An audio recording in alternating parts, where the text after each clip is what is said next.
어제 판결 5대 5명이 기각을 하고 5대 2대 1. 한 명이 인용을 하고 또 2명이 각하라는 상황. 5대 2, 1대 2. 이 상황 좀 어떻게 보시고 어떻게 우리가 이 상황을 분석해 봐야 될까요? 우선 이제 총평을 하자면 네. 민심과 전혀 동떨어진 법복 귀족들의 네. 공동체 안위와 공동체의 책임, 공동체에 대한 책임을 무시한 아주 오만한 결정이었다라고 생각이 되고요. 뭐 이렇게 되면 네. 뭐 지기현 판사나 심우정 검찰총장 같은 개인의 일탈이 아니라 이러다가 국민들이 대한민국 사법 시스템 전체에 대한 그런 신뢰를 상실하게 되지 않을까, 불신하게 되지 않을까라는 걱정이 듭니다. 특히나 뭐 여러 가지 선회하려고 좋은 의도 내지는 좋은 의미를 끄집어낼 수 있는 지점들도 네. 있죠. 하지만 헌재가 빠르게 탄핵 그 결정을 선고일을 지정하고 유흥식 라자로 추기경님이 말씀하신 대로 네. 정의로운 판단을 해서 잘못된 판단을 했던 사람들에 대해서 분명하게 시시비비를 가려주지 않으면 네. 본인 그 헌법재판소의 존재 가치를 네. 국민들로부터 완전히 인정받지 못하는 사태에 그런 사태에 직면하게 될 거라고 저는 생각을 합니다. 네. 즉 우리는 언젠가 개헌 논의를 할 수밖에 없습니다. 그렇죠. 할 수밖에 없죠. 이번 대선에서도 개헌과 관련된 얘기들이 네. 나올 거예요. 근데 저는 이제 그 정략적인 즉 내란의 책임을 물타기하기 위한 네. 정략적 발상의 개헌 논의에는 반대합니다. 즉 윤석열이 잘못했는데 대통령제 때문이다라고 제도 탓을 하는 거, 그건 쥐가 잘못한 거지. 윤석열 잘못이지. 예. 아니 네. 도둑질을 했으면 도둑질한 도둑놈이 잘못한 것이지 인간의 본성은 남의 물건을 탐하게 돼 있어라고 인간 자체를 욕할 수는 없는 거잖아요. 그렇죠. 예. 그런 것처럼 그런 정략적 개헌 논의는 저는 반대하지만 네. 지금 소위 제6공화국 87년에 개헌된 제정된 이 헌법이 네. 지금 시대에 뒤떨어진 거 아니냐, 좀 새롭게 변화해야 되지 않느냐라고 하는 개헌 논의는 있을 수밖에 없고 아마도 네. 빠르면 다음 지방선거나 그 다음 총선쯤에는 개헌 국민투표가 같이 갈 수도 있어요. 그때 헌법재판을 헌법재판소라는 네. 별도의 기구에 맡기는 게 옳으냐라고 하는 국민들의 질문 앞에 헌법재판소는 스스로를 파괴하는 결정, 스스로를 파괴하는 행동을 더 이상 해서는 안 됩니다. 네. 더 이상 이제 국민들의 뭐라 그럴까, 인내심이 이제 한계에 다다라서 이제 더 이상 헌재를 그냥 지켜볼 수 없다, 이런 말씀을 계속 하고 계시고, 헌재 네. 뭐 구성부터, 헌재 재판관 구성부터 해가지고 헌재 재판관 구성 그 네. 대법원장하고 예. 저기한테 누구야 저 대통령한테 대통령. 주는 거 그거 예. 말이 안 돼요. 바꿔야 됩니다. 구성 그것도 방법 바꿔야 되고. 특히 대법원장이 3명 추천하는 거. 네. 이거 사실 관행적으로 두 가지 문제가 있는데요. 하나는 대법원장은 정치적 정당성이 없습니다. 대통령과 그 국회, 대한민국의 민주적 정당성, 정치적 정당성이 아니라 민주적 정당성, 네. 그 레지티머시라고 이제 정치학 용어로는 얘기를 하는데, 민주적 정당성을 가진 기관은 국회와 대통령 둘밖에 없어요. 네. 그렇죠. 선출. 대법원장은 예. 민주적 정당성이 없는데 네. 공화국의 운명을 가를 수도 있는 헌법재판관 구성에 네. 대법원장이 추천권을 행사하는 게 적절한가? 저는 적절하지 않다고 보고요. 더군다나 두 번째 이유는 대체로 대법원장이요, 1명 정도는 자기가 추천하는 사람을 하는데 대체로 한두 명은 또는 어떤 경우에는 다를 대통령에게 양보합니다. 대통령에게 의견을 물어서 대통령의 의견에 따라서 보통은 임명을 하거든요. 그럼 9명 재판관 중에 대통령이 3명, 네. 그 대법원장이 임명을 한다고 하지만 예. 대통령의 의견을 물어서 임명한 사람 한 2명, 이렇게 하면 5명 정도가 대통령 측에서 임명을 할 수가 있는 거예요.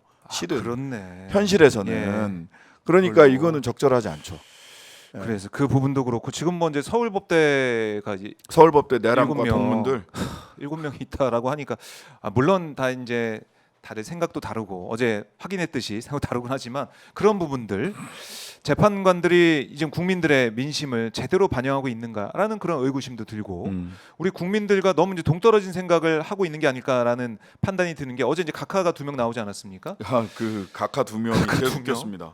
근데 나경원 의원하고 김기현 의원이 어제 이제 헌재 재판정에 들어갈 때 방청하러 와가지고 그랬거든요. 각하해야 된다 이런 얘기를 했는데 그걸 그대로 2명이 딱 그 내용만 해가지고 각하라 그래요.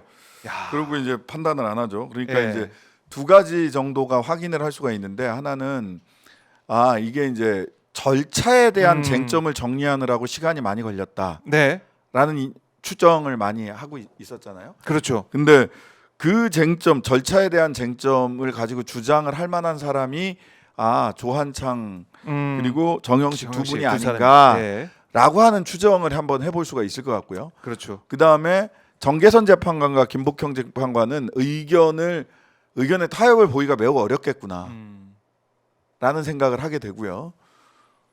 그러니까 이게 떠돌던 소문이 여성 재판관 2명의 의견이 많이 다르다라고 하는 이렇게 떠도는 소문들이 있었는데 그게 대략 이게 소문이 아니라 사실이 아닐까라는 생각을 하게 돼요. 근데 그럼에도 불구하고 이게 보면 그 5개 쟁점이 있잖아요. 5개 쟁점. 5개의 쟁점을 김복형조차도 모두 다 그 기각하는 건 불가능하다. 전부 다 헌법과 법률 위반이 없고 내지는 중대성이 없다라고 하기는 어려울 것 같다. 다만 한두 가지는 조한창 정영식 등과 같이 절차상에 또는 뭐 증거 능력 이걸 증거로 쓸 수 있느냐 없느냐 등등등을 가지고 한두 가지 쟁점에 대해서는 기각 의견을 낼 수도 있겠구나라는 생각은 들어요. 근데 전체적으로 기각 의견을 전체적으로 그래서 기각한다라고 하는 것은 불가능하다. 그래서 그러니까 6대2 그래서 어제 2명 확인됐으니까 6대2일 것이다. 5.5대 2.5다라고 이제 보수 쪽에서는 5.5대 2.5라고 뇌피셜을 돌리는데 아니 근데 저는 다시 말씀드립니다만은 이게 그 결론이 5.5대 2.5 이렇게 나오기 어려워요. 5대 3이나 결론은 그러니까 5가지 쟁점이 있잖아요. 지금 헌재가 정리한 5가지 쟁점.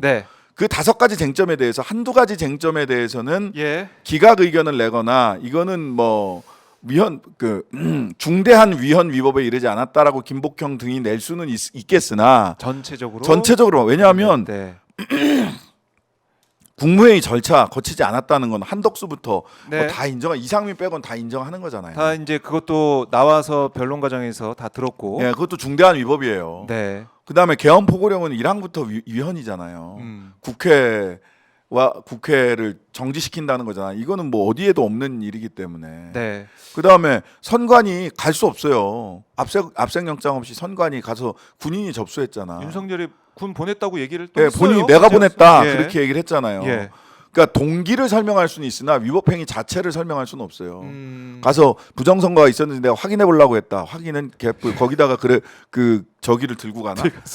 그 고문 도구들을 다 노상원은 준비하고 내가 직접 그 노태학 대법관은 노태학 선관위원장 대법관이기도 하죠. 이 양반은 야구방망이로 작두는 왜 가져갔고 뭐 그런 점. 그다음에 정치인 체포.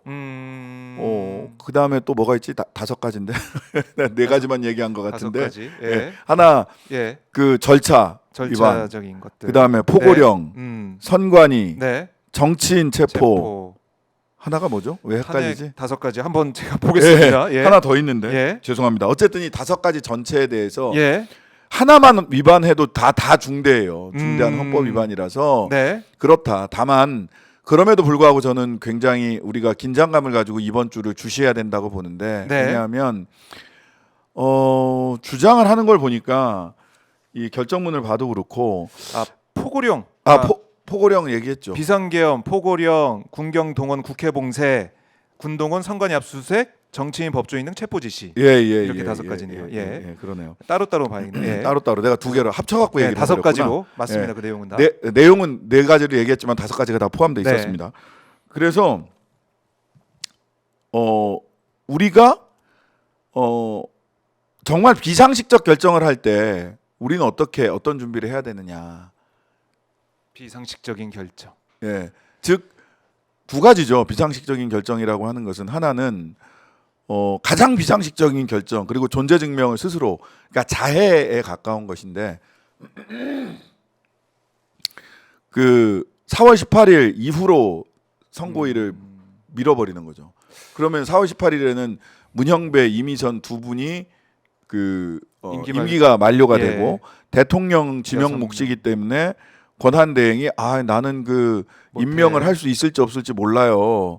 그래서 임명 못해요라고 했던 대통령 지명 몫의 헌법재판관을 그 임명을 해버리는 거지. 예를 들면 뭐 알려지지 않는 석동현 같은 사람, 뭐 이런 사람을 확 임명을 해버리면 국회에서 물론 청문을 거쳐요. 청문 절차 시간이 걸립니다. 네. 청문 절차를 거치고 그리고 청문 절차를 거치는 과정에서 네. 뭐 이런저런 얘기가 나오겠지만 어쨌든 청문 국회 인준 사항이 아니에요. 청문 절차를 거치지만 네. 국회 동의 없이 그냥 임명할 수 있어요. 이런 상황이 온다. 라든지 암울하네요. 또는 정말로 네. 그 인용 의견이 6명에 이르지 못하는 상황이 온다든지 네. 하는 게 이제 가장 우리가 비상식적이고 뭐 이렇게. 예. 말도 안 되는 상황이잖아요. 그렇죠. 예. 근데 이거는 진짜 논리적 가능성으로만 생각을 했는데 네. 지금의 태도들로 봤을 때는 여전히 저는 8대 0으로 이번 주 아니면 아무리 늦어도 다음 주 금요일까지 날 거라고 봐요. 4월 4일. 예, 까지 보는데 그럼에도 불구하고 컨팅전시 플랜을 가질 필요가 있겠다라는 생각을 하게 됩니다. 근데 사실 이 컨틴전시 플랜 이제 언급하셨지만은 이렇게까지 늦춰지고 이렇게까지 올 줄은 이제 국민들이 우리 시청자분들 마찬가지고 상상을 사실 못했었어요. 이게 이제 적나라한 건데요. 예. 사실 그 심우정 총장이나 요새 검찰이 하는 거 보면 김성훈 영장 기각, 네. 영장 청구조차 하지 않다가 영장 기각되는 데서 보여준 심우정과 검찰의 이 그 태업, 의도적 태업. 이렇게까지 할 줄은 몰랐는데 예. 이렇게까지 진짜 그다음에 즉시항고 하지 않는 것. 민낯으로 나온 모습. 예, 그러니까 홀딱 벗고 지금 네. 나섰거든요. 말하자면 적나라한 힘과 힘의 부딪힘의 시기가 네. 째깍째깍 다가오고 있는 것은 아닐까라는 음. 걱정이 있습니다. 정말 그렇게 가서는 안 되거든요. 근데 저 사람들에게 공동체에 대한 최소한의 책임감을 기대할 수 있는가? 그냥 홀딱 벗고 그냥 그래 뭐 해봐. 이왕 뭐 이렇게 된 거다. 이왕 이렇게 된 네. 거 이렇게 나올 수도 있는 것 아닐까? 저는 물론 여전히 헌법재판소가 이번 결정문을 쭉 보면서도 몇 가지 정치적인 판단을 했구나. 어떤 라는 거요? 생각을 하게 되기도 해요. 정치적 판단. 한덕수. 뭐냐면 한덕수 관련해서 예. 뭐냐면 4명의 기각 의견을 낸 분들 문형배, 이미선, 그다음에 정정미, 김형두 이 4사람인데요. 이 4분이 쓴 기각 결정 이유를 쭉 보면 네. 한덕수가 그 재판관 3명 임명하지 않은 것이 위헌 위법하다라고 그렇죠. 얘기를 했잖아요. 예. 확인했습니다. 위헌 위법하다. 네. 그다음에 정계선 재판관도 위헌 위법하다라고 얘기를 했는데 정계선 재판관은 끝까지 위헌 위법하고 그것은 심지어는 중대하다. 네. 파면을 할 만큼 중대하다라고 얘기를 했는데 위헌 위법하다를 쭉 쓴 다음에 나중에 근데 중대하지 않다라고 얘기하는 게 예. 논리적으로 위헌 위법하다와 중대하지 않다 사이가 너무 넓은 뭐 논리적인 갭이 있어요. 이게 인과관계가 정확하게 맞아 떨어지지가 않아요. 사실 중대한데 누가 봐도 누가 봐도 중대하죠. 그렇죠. 누가 봐도 중대하죠. 네. 김복형은 저는 거의 뭐 소설을 썼다라고 생각을 하고요. 네. 거기는 논외로 위헌 위법하지도 않다라고 했으니까. 아니 그 기간을 보고 뭐 이렇게 판단하고 할 수가 있습니까? 저는 지금 예, 이해가 안 좀 되는데. 말이 안 되는데 예. 몇 가지 말장난을 좀 해놨어요. 예. 김복형 대법관은 어쨌든 헌재 재판관. 예. 그래서 4명의 이게 재판관 4명의 위헌 위법하다라고 네. 하는 결정문의 이 논리를 쭉 따라가다가 갑자기 중대하지 않다 논리는 네. 다른 사람이 쓴 것 같다는 느낌이 들 정도로 외삽적으로 뭔가 갑자기 띡 갖다 붙여놓은 듯한 느낌이 드는 거예요. 기각을 해야 되니 어쨌든 이거는 붙여놓자. 중대하지 않다는 걸로 가자. 예, 이렇게. 저도 이제 전에 방송을 하면서 네. 기각할 수 있는 유일한 방법은 위헌 위법하지만 중대하지 않다라는 논리로 가는 수밖에 없다. 네, 그렇게 예, 이제 얘기를 볼수 했었는데 있죠. 예. 그 중대하지 않다라는 논리가 납득이 잘 안 가요. 중대하지 않다는 논리가 뭐냐면 첫 번째 헌법재판소를 아예 망치려고 하는 고의가 있었던 것은 아니다. 정말? 아니, 누가 봐도 누가 봐도 고의가 있어 보이는데 안 채워주고 그건 예. 망가뜨리려는 거죠. 6명으로는 어차피 결정 못 하잖아. 이거 아니었어요? 숫자만 봐도 네. 막 나오는데. 그 다음에 두 번째는 최상목이 2명을 임명해서 어느 정도 그것도 치유됐다. 말도 안 돼요. 그거는 뭐가 치유가 돼? 아니 치유가 어느 정도 됐을 수는 있는데 이거는 한덕수에 대한 결정에서 다룰 수 있는 게 아니에요. 그건 최상목이 한 일이지 한덕수가 한 일이 아니잖아. 그렇죠. 왜 최상목이 한 일로 한덕수의 중대성이 치유가 되죠? 중대한 헌법 위반이 같은 치유 안 돼요. 같은 대행들이라서 이게 묶어. 아니 말이 안 돼. 그거는 판결은 각자에게 하는 거예요. 그러니까 말도 안 되죠. 예를 들면 네. 그런 거는 형사 재판이나 이런 거 할 때 네. 그 피해 그 말하자면은 이 저 합의금을 줘서 이 사람들 피해가 어느 정도 치유됐고 그런 식의. 깊이 반성하고 있고 그래서 양형해서 유죄는 유죄인데 너 1년 줄 거 6개월만 줄게 할 땐 양형 네. 고려 요소야. 네. 근데 이 재판은 파면이냐 아니냐밖에 없는 거예요. 갑자기 양형 고려 요소를 거기서 그것도 본인이 네. 돈을 준 것도 아니야. 말을 하자면 본인이 합의금 준 것도 아니야. 그걸 가지고 그냥 최상목이 한 일이라고요. 네. 근데 그걸 가지고 써놨다. 중대하지 않다라고 얘기하는 거는 논리적으로 이만큼 캐즘이라는 게 있는 거예요. 이만큼 네. 간극이 있는 거예요. 그래서 간격이 있다. 이거는 뭔가 그랬을까? 이상하다. 이상하다. 그렇게 그런 할 수밖에 정무적 없었던? 판단을 한 게 아닌가. 그렇게 할 수밖에 아. 없었던 그런 그래요. 생각이 든다는 겁니다. 어제 그러니까 한동수 변호사는 어제 이제 저희 방송 출연해가지고 그런 말씀하시더라고요. 이게 한동수 전 감찰부장님. 예. 예. 그러니까 한덕수 이제 복귀를 한 거 이걸 이제 조기 대선 이제 준비용으로도 볼 수 있다. 그러니까 뭐 예. 그렇게 이제 정무적으로 판단할 예, 수 있죠. 정무적 판단이 녹아져 있는 것이다. 최상목한테는 못 맡기겠다. 최상목은 지금 하는 행태를 보면은 조기 대선 날짜도 안 정하고 계속 뭉개길 수 있다. 그런 생각까지 하면서 한덕수 근데 뭐 복귀를 또 굳이- 보고 있더라고요. 뭐 하여튼간에 최상목도 탄핵해야 됩니다. 네, 최상목도 탄핵은 탄핵이고. 그래서 어제 그 정치적인 판단을 한 부분들 이게 너무나 간극이 벌어지는 이 판단을 기각으로 얘기를 써놨다. 이 부분들 이거 좀 보셨던 거고.